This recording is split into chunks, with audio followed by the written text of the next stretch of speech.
everyone. Welcome back to Mr. Speakeasy English Podcast. I'm Sarah. And I'm Mike.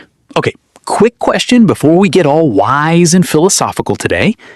Oh no, that tone usually means trouble. It does. Everyone listening, imagine this.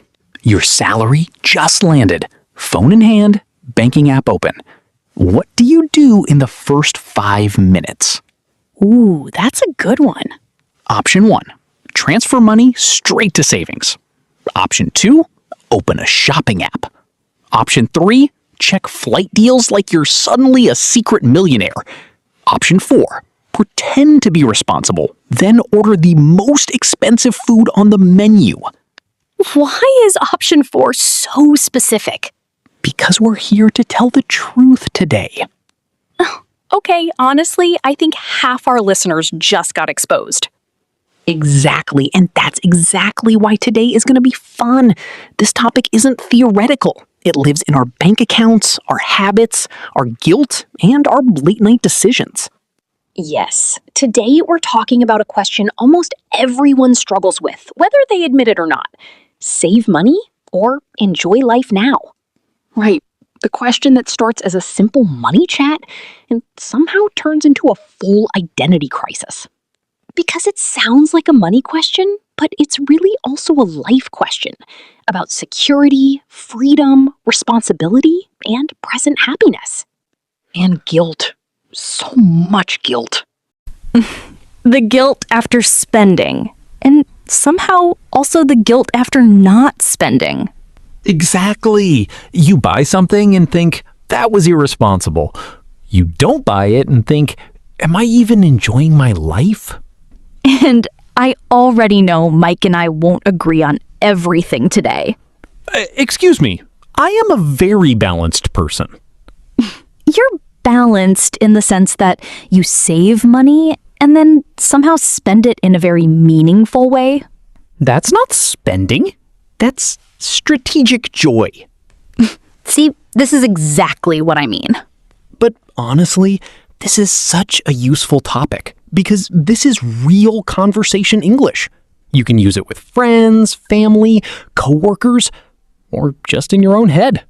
This is a B1 level episode, so we'll keep things clear and easy to follow, but we'll naturally add some stronger vocabulary as we go. Don't worry if you miss a word here and there. Just stay with the big ideas and enjoy the conversation. And we've got a really solid word tour prepared for later. No boring money, bank, buy basics today. If you enjoy this, please like the video and subscribe to Mr. Speakeasy English. Now, let's get into the real trigger, payday. The money arrives and suddenly one part of you wants to save while the other wants to celebrate. Why do we split like that? Because money is never just money. It's reward, stress, plans, and emotion, all arriving at exactly the same time. And when all that arrives together, your brain starts negotiating with itself. One side is the accountant, the other side is the party planner. And somehow both sound completely reasonable in the moment. The accountant says, think about your future. The party planner says, relax. You worked hard. You deserve this. And the party planner always has better marketing. Better timing, too, especially right on payday. For about 10 minutes, people become a little delusional. A little? Fine. Very delusional. New budget, new habits, new version of me starting today. This month, I'm disciplined, healthy, and financially wise. And by Friday, she'd ordered pizza twice and bought a random plant. Why is it always a plant in these stories? Random home items just appear when emotions are driving the decisions. That's way too real. And that's usually when an impulse purchase happens.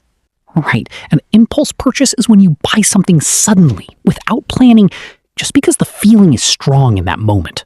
So if we all know this feeling, why do smart people still fall for it every time? Because being smart doesn't stop you from being tired. That line alone explains half of adult life, honestly. A lot of money decisions don't happen when we're calm and rested. They happen when we're stressed or emotionally exhausted. Sometimes you're not buying a thing, you're buying relief. Exactly. I had a horrible day. Let me feel better for 10 minutes. And then future you wakes up and asks, why did we do that? Present you and future you are always in a slightly toxic relationship. So accurate. And this is where delayed gratification gets difficult. Right. Delayed gratification means waiting for a bigger reward later instead of taking a smaller one right now. Like not buying new shoes this week because you're saving for a trip next month. And present you says, future me is asking for way too much. Present you always has a speech ready. And people do something else too. They buy first, then justify the expense afterward. Right. To justify an expense means creating a reasonable sounding excuse after you already decided emotionally. I didn't buy this fancy blender for fun. I bought it for my health. This jacket isn't fashion, it's networking. This cake isn't dessert. It's emotional recovery. That one has definitely been used by you before. I choose honesty. Fair enough. So, yes, emotions make this hard. But let's be fair to the saving side too, because saving isn't always about fear. Sometimes saving is genuine wisdom. I'm glad you said that. Saving can look boring from the outside, but it can feel like oxygen when life suddenly gets messy. Oxygen is a strong word for it. It is, because I learned that the hard way once. A few years ago, I had one of those months where problems arrived in a group. A late payment, a car repair, and then a family expense all at once. Yes, the premium stress package. Exactly. And in that moment, I finally understood why people talk about a financial cushion. Right. A financial cushion is money you keep aside for unexpected situations, so you have breathing room instead of pure panic. And that cushion isn't just about money. It protects your mind, too. You think much more clearly when you're not in survival mode. So true. And that's related to the idea of living within your means. Right. It sounds strict, but it actually just means your lifestyle matches what you can genuinely afford, not what social media suggests you should afford. Social media is like, here's my morning routine, and it secretly costs more than your monthly rent. And then regular people feel behind for absolutely no reason. So for me, saving isn't about being boring. It's about peace of mind. Not feeling scared every time something unexpected happens. But, okay, let me push back a little now, because some people save and save and save and completely forget to actually live. This is the part a lot of people are scared to admit. Because if we only save and never enjoy anything, life starts feeling like constant waiting. Waiting for later, waiting for one day. And later can keep moving further away forever. That's why we need to talk about balance. Enjoying life now doesn't automatically mean being irresponsible. Sometimes it means choosing rest, connection, and experiences that make your life feel genuinely meaningful. And this is where the conversation gets more mature. Not all spending is equal. Right. Some spending is just noise, but some spending really adds value. That's where discretionary spending comes in. It means money you spend on non-essential things. Hobbies, eating out, entertainment, travel. So not rent, not bills, more like your personal fun zone. And in your case, I think it's mostly the suspiciously frequent bookstore zone. Hey, that's not waste. That's very serious literary research. Oh, sure. We believe you completely. But honestly, I think it's fine to splurge occasionally on something that really matters to you. Right. To splurge on something means spending more than usual on something you truly want, like a special trip or a nice meal. I don't splurge often, but when I do, I prefer experiences. I remember one weekend trip I almost canceled because I wanted to be sensible. I went anyway, and months later, I was still talking about it. I love that because that's what people forget. Some purchases disappear fast, but some become actual memories. And a lot of people don't get into trouble by choosing one side. They get into trouble by jumping between two extremes. What do you mean by extremes, exactly? Like a whole month of, I will not spend anything extra. Super strict, no going out, no small treats. Everything is no. And then, after a while, they feel exhausted and upset and suddenly say, you know what, I deserve this, and spend a huge amount in one single weekend. I think a lot of listeners know this feeling personally. It's a classic swing. Too much control, then too much reaction. So it's not really a money problem, it's a pattern problem. Exactly, which is why we need a simple way to make better choices without going crazy or feeling guilty every single time. Let's build a small, easy framework for balance then. Okay, before any bigger purchase, step one is simple. Pause. Even a 5-second pause can genuinely change a decision. And in that pause, ask yourself, what does this choice actually support in my life? That question alone can reveal a lot. Then you can weigh the pros and cons. Meaning you think about the good side and the bad side before deciding anything. Good side. This makes daily life easier. Bad side. This makes the whole month more stressful. And here's another useful idea. Opportunity cost. Meaning what you lose or miss out on by choosing one thing instead of another. If you spend everything on small random purchases this month, the opportunity cost might be missing a trip later. So the real question becomes, what am I saying no to if I say yes to this? Exactly. It's not about shame, it's about understanding the actual trade-off. So basically, don't let your mood make all your decisions. Give your brain a little time to actually think. Even a short pause now can save you a whole month of stress later. Okay, let's test this in real life. Rapid fire round. Daily coffee from a cafe. Worth it or a waste? Depends. If it's your one daily joy and it fits your budget, totally fine. If it's 5 coffees plus snacks plus delivery every day, now we need a meeting.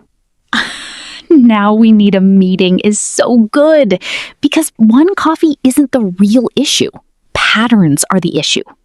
Especially when patterns quietly grow without us even noticing. Next one, buying a new phone when the old one still works fine. I'd ask, is it a tool upgrade or a mood upgrade? Oh, that's a great question.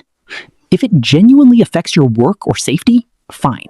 If you're just bored and want a new identity, maybe wait a week first. That pause really does separate desire from pure impulse. Next, travel. I'm biased, but I think it's worth a splurge if it's meaningful and actually planned. As long as it doesn't destroy your next 3 months financially. The memories shouldn't turn into monthly suffering afterward. Please put that on a poster somewhere. And I think spending on learning is genuinely underrated too. A course or coaching can really change your future. That's a great example of values-based spending. It looks expensive now, but the opportunity cost of not learning could be much bigger later. So yes, these tools help, but there's one more important layer that changes the whole conversation. Not everyone is choosing between save for travel and buy the shoes. Thank you for bringing that up. For some people, this isn't about lifestyle choices at all. It's about survival. And when someone is just trying to make ends meet, this whole debate feels completely different. Right. To make ends meet means having just barely enough money to cover basic living costs, with very little left over. In that situation, enjoy life now might just mean one small treat after an especially hard week. And save money might mean setting aside a tiny amount and feeling genuinely proud of it. And that matters. A small saving is still real progress. A small joy is still deeply human. So this conversation should never turn into judgment. It should turn into awareness. Awareness of your own reality, your values, and your priorities. Because the goal was never to copy someone else's money style. The goal is building a life where your choices support both stability and joy. Beautifully said. So maybe the real answer to save or enjoy isn't one side winning completely. Maybe it's learning how to protect your future without abandoning your present. That's a kind of balance I can respect, even as an honest spender.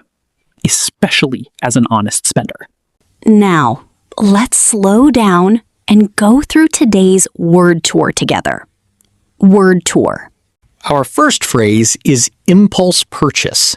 Buying something suddenly, without planning, just because the feeling is strong. For example, my new sneakers were basically an impulse purchase. Next, delayed gratification. Saying no to a small pleasure now so you get a bigger reward later. For example, saving for a trip is a kind of delayed gratification. Next, justify an expense. Creating a reasonable sounding excuse for spending, usually after the fact. For example, he tried to justify the expense by calling it a work tool. Next, financial cushion. Extra money kept aside for emergencies or surprises. For example, a financial cushion helped her stay calm when her car broke down. Next, discretionary spending. Money spent on non-essential things like hobbies or entertainment. For example, most of my discretionary spending goes to books and coffee. Next, live within your means. Your lifestyle matches what you can actually afford.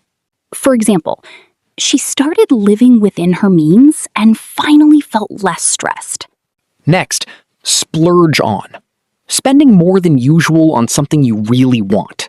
For example, I don't splurge on clothes, but I love splurging on travel.